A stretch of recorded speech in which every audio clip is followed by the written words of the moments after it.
崇州。今天是一期地铁加公交游玩攻略，多可爱猫咪逛最美赏秋地，打卡水上森林。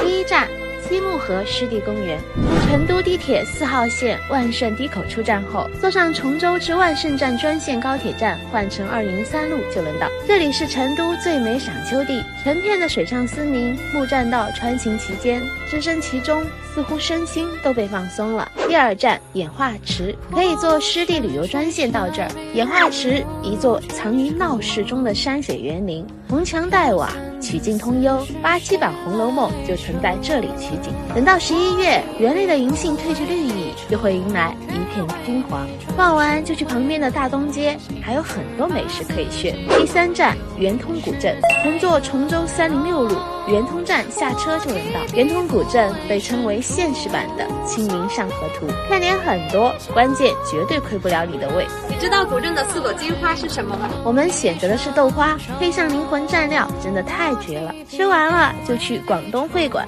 黄氏公馆、罗家大院、天主教堂、永义桥这些老建筑逛一逛，还可以在夏家茶馆喝个盖碗茶。时光流转，江水悠悠，崇州这座小城实在是